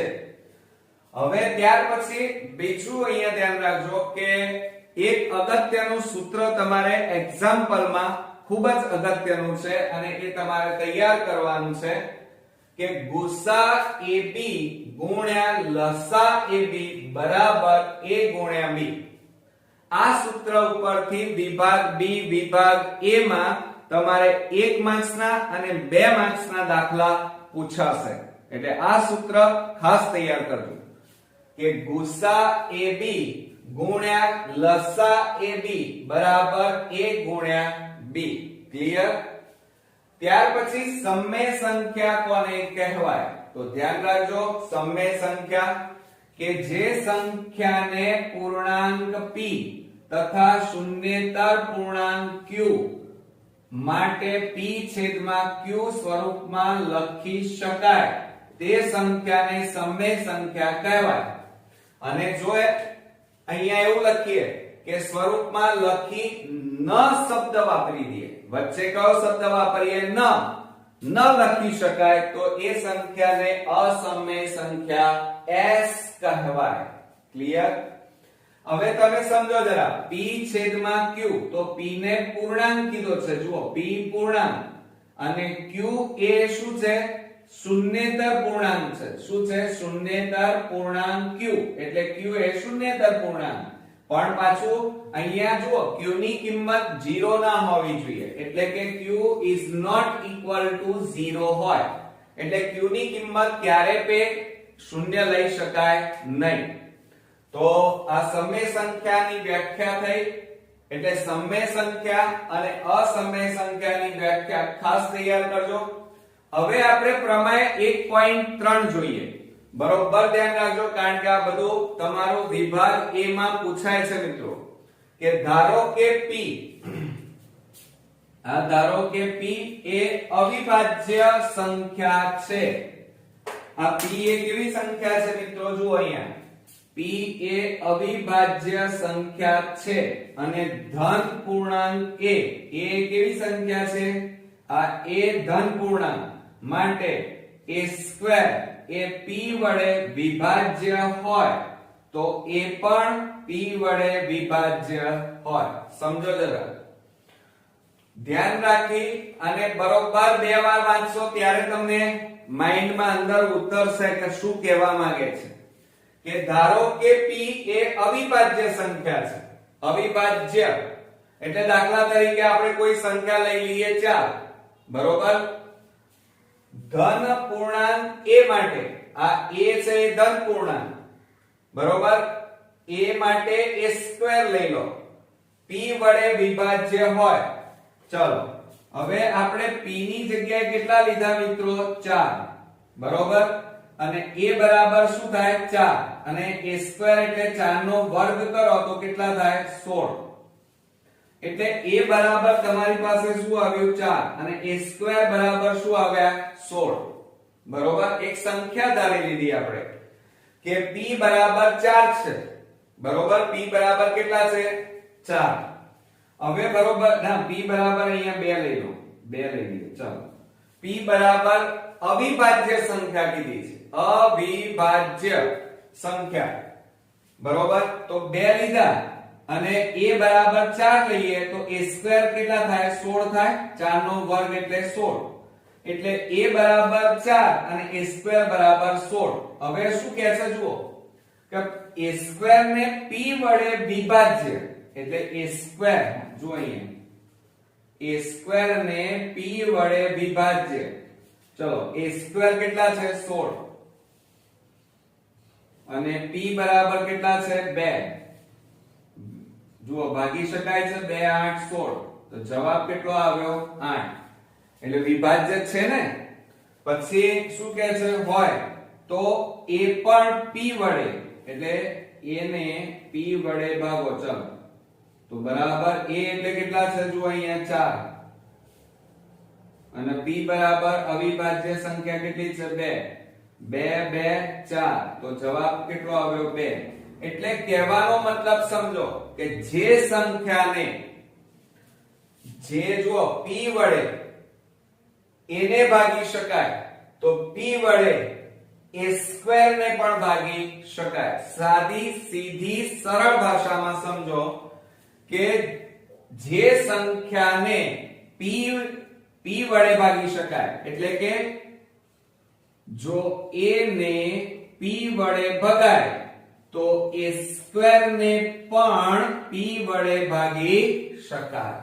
ક્લિયર ફરીથી જોઈ લો કે ધારો કે p એ એક અવિભાજ્ય સંખ્યા છે ધન પૂર્ણાંક a માટે a સ્ક્વેર એ p વડે વિભાજ્ય હોય એટલે કે a સ્ક્વેર ને p વડે ભાગી શકાય તો a ને પણ p વડે ભાગી શકાય એવું આ 1.3 પ્રમેયમાં કહે છે ખ્યાલ આવી ગયો મિત્રો ઓકે તો મિત્રો આ હતી આપણી ચેપ્ટર 1 ની અગત્યની માહિતી હવે તમારે આ બધું નોટ ડાઉન કરી નાખવાનું છે નોટ ડાઉન કર્યા પછી મોઢે કોન્ક્રીટ તૈયાર કરવાનું ન યાદ રહે તો લખીને તૈયાર કરો અને આ સૂત્ર મોસ્ટ ઇમ્પોર્ટન્ટ છે 10 વાર લખીને તૈયાર કરી નાખો બરોબર તો તમે જુઓ અહીંયા અસમય સંખ્યાઓ હવે અસમય સંખ્યાઓ કોને કહેવાય તો એની વ્યાખ્યા યાદ રાખજો કે વાસ્તવિક સંખ્યાઓમાંથી હવે વાસ્તવિક સંખ્યાઓ તો આપણી જે ચેપ્ટર છે એનું નામ એ વાસ્તવિક સંખ્યા છે તો વાસ્તવિક સંખ્યાઓ કોને કહેવાય તો યાદ રાખજો કે સંખ્યા રેખા પર આ સંખ્યા રેખા પર આવેલી તમામે તમામ સંખ્યાઓને વાસ્તવિક સંખ્યા કહેવાય અને આ વાસ્તવિક સંખ્યાઓમાંથી સમય સંખ્યાઓને જો દૂર કરવામાં આવે તો મળતી બાકી સંખ્યાઓને અસમય સંખ્યા કહેવાય કઈ સંખ્યા કહેવાય મિત્રો અસમય સંખ્યા કહેવાય ધ્યાન રાખજો કે અસમય સંખ્યાની વ્યાખ્યા શું થાય તો વાસ્તવિક સંખ્યાઓ એટલે કે સંખ્યા રેખા પર આવેલી તમામે તમામ સંખ્યાને વાસ્તવિક સંખ્યા કહેવાય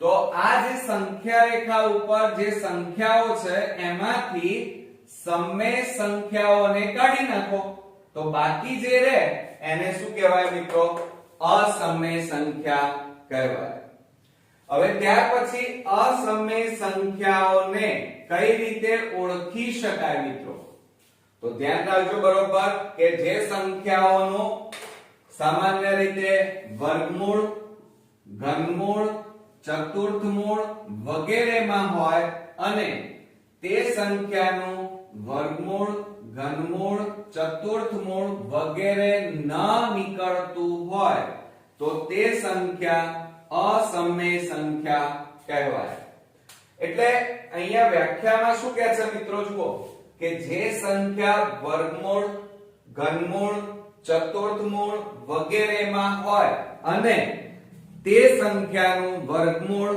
ઘનમૂળ ચતુર્થમૂળ ન નીકળતું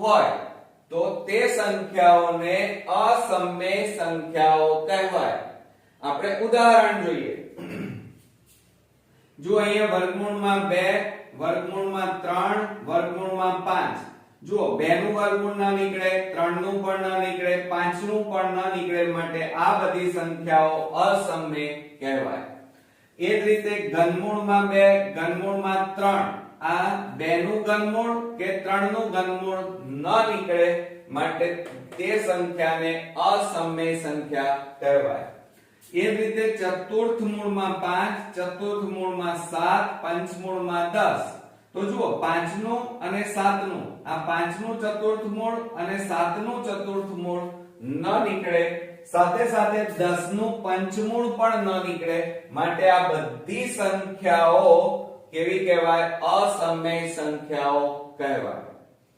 હવે જો અહીંયા બરોબર ધ્યાન રાખજો કે જે સંખ્યાનું દશાંશ નિરૂપણ અનંત હોય, કેવું હોય મિત્રો? અનંત આપેલું હોય અને અનાવૃત હોય, બરોબર, તો તે સંખ્યાઓ અસમય સંખ્યાઓ છે. ધ્યાન રાખજો કેવી સંખ્યાઓ છે? જે સંખ્યાનું દશાંશ નિરૂપણ એક તો અનંત, બીજું આવૃત હોય, તો તે સંખ્યાને અસમય સંખ્યા કહેવાય.